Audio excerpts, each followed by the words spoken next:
Hello everyone, सबैजनालाई हाम्रो YouTube च्यानलमा चाहिँ एकदम स्वागत छ। धेरै धेरै आज चाहिँ म तपाईहरुलाई एउटा ट्विस्ट लिएर आएको छु।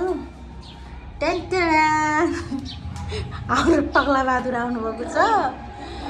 आज चाहिँ हाम्रो आमोसको सेकेन्ड टाइम हेयर कट हो। हाम्रो आमोसको चाहिँ हामीले यो कपाल काटेको दोस्रो हप्ता भएको। ल हेर्नुहोस् त यो मुडुलो कस्तो देखेछ। यो चाहिँ खासमा अलि स्लोप टाइपमा अलिकति राम्रो काटिदिने विचार हो, तर चाहिँ अब आमुसको मामाले सुरुको कपाल बिगारिदिनु भयो, त्यही भएर चाहिँ मिलाउन नमिल्ने भएर चाहिँ फेरि जिरोमा हान्दिएको। अनि यो चाहिँ अलि ठुलो हुन्जेसम्म पाल्दिने, जबसम्म स्कुल जाने बेला हुन्न तबसम्म पाल्दिने भनेर राखेको हामीले चाहिँ। यो हेर्नुहोस् त कपाल छामेको छामे गर्छ। बाबु तिम्रो कपाल खै, कपाल कसले काटेको? कसले काटेको बाबुको कपाल? न मुन्नु मोबाइलसँग कसले काटेको भन त? अहिले के अहिले अहिले अहिले हेर देखाइदिन्छु के। तिम्रो कपाल कसले काटेको बाबु? कसले कसले काटेको? कसले? मामाले मामाले काटिदिनु भएको? कहाँ लगेर? कहाँ लगेल? आप्पल भन न। यस्तो भन्छ कि यो त फटा आजकल मोबाइल खोज्न आउँछ। ए मोबाइल हेर्ने भिडियो गराइदिएको। अनि उसलाई चाहिँ कस्तो देखियो भन्दै हेर्न आउनुपर्छ के। छ्या। अनि त्यहाँ मैले त्यहाँ दालहरू सुकाएको छु, त्यो चलाउन जान नै गिजिङ गिजिङ गऱ्यो। यो चलाउन जान नपाएर च्यान गेट लगाइदिएको रिसियो। म फेरि यहाँ बसेर हेर्न पऱ्यो नि त, गाई गोरु आएर खाइदिन्छ। बाबु यो साइकल कसको हो? कसको? कसले किनिदिएको? कसले किनिदिएको साइकल हो तिमीलाई यो? भन त कसले किनिदिएको? फुपूले भन न। कसले रे? फुपू भन। ओहो फुपूले किनिदिएको साइकल हो। ओहो अनि यो मम्मा भन न। फुपू भन्न सिकेर यो पनि फुपूले अरे, यो पनि फुपूले अरे। अनि यो गाडी नि, यो गाडी तिम्रो यो झुसिली जस्तो किरो यो कसले किनिदिएको?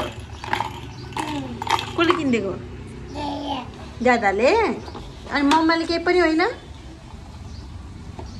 यो साइकल कसले किनिदिएको अरे? यो साइकल फुपू भन न। फुपूले। ए बाबुको फुपूले किनिदिएको साइकल। अनि यो कुची कसले अरे? ड्याडीले अरे। यो गाडी कसले? मम्मा भन न। मम्मा। अनि उ त्यो डोको नि, उ त्यो डोको पुसाई भन। पुसाई पुसाई पुसाई भन्न जाने भयो होइन? फुपूले भन न। फुपू त फेरि परष्टै हो। फुपूले हो त्यो डोको, फुपूले हो। फुपूले। ए बाबुको फुपूले डोको बनाइदिनु भएको। पुछाइले हो तिम्रो, पुछाइले हो। कसको पुछाइ अरे? कसको? कसको पुछाइ हो? बाबाको पुछाइ हो, तिम्रो होइन। अब हाम्रो कोलबुरमा त गर्मी चर्किसक्यो। हाम्रो आमाले बिचरा यी दिनमा यस्तो भेस्ट लाएर बस्छ गर्मी भएर, त्यही भएर कपाल काटिदिएको यसको हामीले गर्मी भएर यस्तो देखेछ मुडुले। कपाल हेर्दै सबैजना हाँस्छन्। के गर्नु बिग्रियो। अब अलि दिनपछि लामा आइहाल्छ, त्यसपछि त फेरि ह्यान्डसम देखिन्छ नि त हाम्रो छोरो पनि। यो कसको छोरो अरे? बाबाको। मम्माको त केही पनि होइन। बोल्दिनँ म। कट्टी यता हेर, कट्टी गर। ल बाई गर, बाई भन त। खै भनेको यस्तो त छ नक्कले। मुडुले मुडुले मुडुले।